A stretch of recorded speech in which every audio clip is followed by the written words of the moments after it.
Hey team, Coach Kara here, and I am so excited. It is day one and we're ready to roll out the program for you. So everything that you need is in your email. So you have PDFs with the calendar, so how to follow it for 30 days.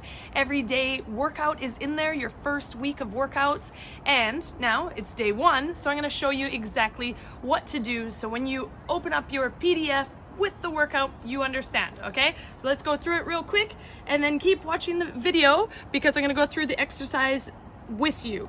So first one is line sprints.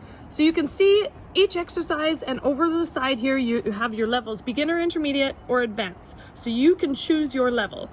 For the first exercise, you're gonna do 1, 2, 3, rest. 1, 2, 3, rest. So that's a tricep.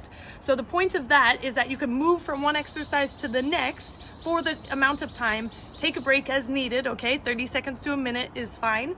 Once you complete exercises 1, 2, 3, you can see here there's this black line in here and it says in the middle tricep exercise 4, 5, 6. So you're gonna do the same.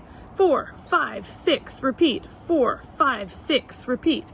And you can do that for 2 to 3 sets or 3 to 4 sets if you're more advanced. Okay, so hopefully that makes it very clear for you. So exercises 1, 2, 3, 1, 2, 3, 1, 2, 3, move on, 4, 5, 6, 4, 5, 6, 4, 5, 6, okay? As many rounds or sets that you can. Lastly, on day one, I have 2 extra workouts, 2 extra exercises, number 7 and 8. These are optional, okay? But you will do 7, then 8, rest, 7, 8, rest, 7, 8, rest for the amount of sets that you can do. Okay, it is day one, so the reason they're optional is because you might be tired by exercise 6. That's okay. You do your best, do as many sets as you can, and just call it a win. Do your absolute best, and you're good. You're good to go. So day one, here we go. Keep watching the video. The exercises are here. All right, it's time to sprint. So I want you to set out a marker as far as you can. If you're in your house, it might be shorter, but set out a marker. Go as fast as you can. Touch, and go the other way. Touch, and do that per time. It's time to do our bodyweight squat. Now this is one of our most important day-to-day moves because we're doing it all the time in everyday situations, whether it's lifting a box, grabbing our kids, sitting up from a chair, or even just getting out of bed in the morning. So we want to do it in the best possible way to make sure you're safe, you do it very well, and we can do it very, very long time.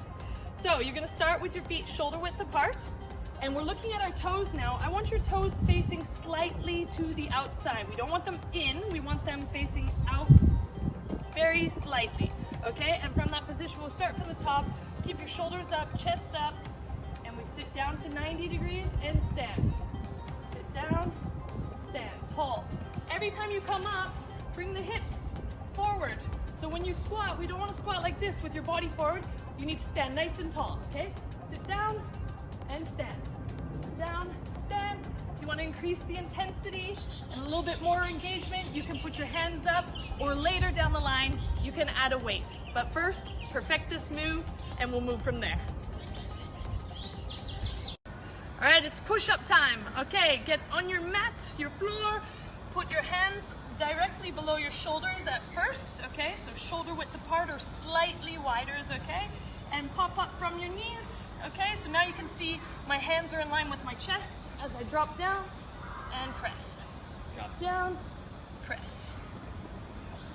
Nice and straight at the top, keeping everything in line. So our head and our back's nice and straight. If that's too hard for you, you can go down to your knees, okay? So still same position, hands there, keep the bum down, okay?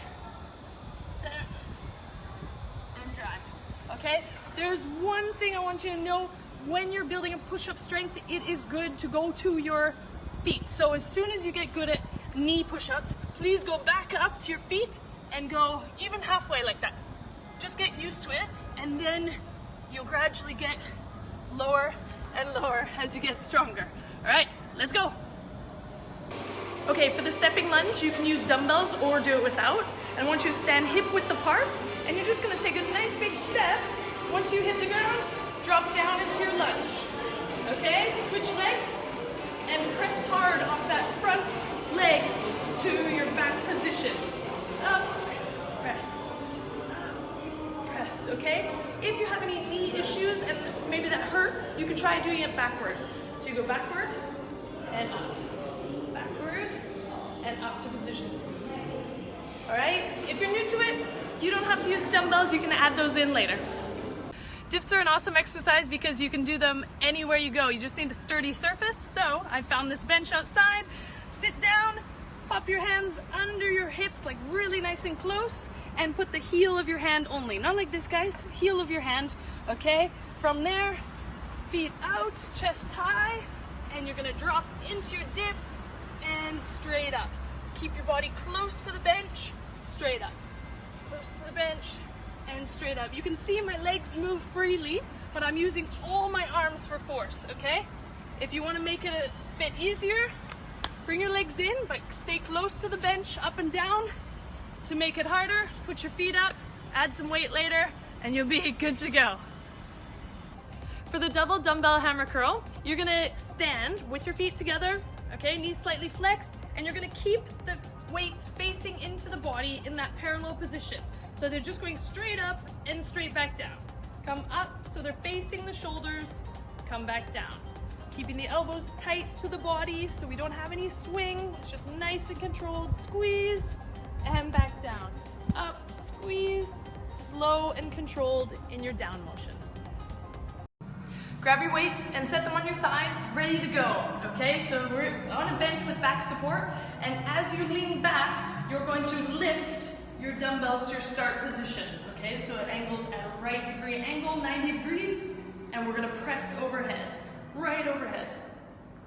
Bring it down just above the shoulders, and press. All right, for a double dumbbell row, you're gonna start with your dumbbells facing parallel to your body, okay? Feet hip width apart or whatever's kind of comfortable, and you're gonna hip hinge right over, so parallel to the ground or as close to. From that position, keep shoulders back, chest out, and you're gonna row and squeeze your shoulder blades together. Keep your head in one position. Don't look at cameras around you. And keep going, okay? Keep that back nice and straight. Guys, if you see or feel your back is like this, stop, okay? It's really important that you've got that nice tabletop flat back before you start the movement. So get used to that and then go into your movement.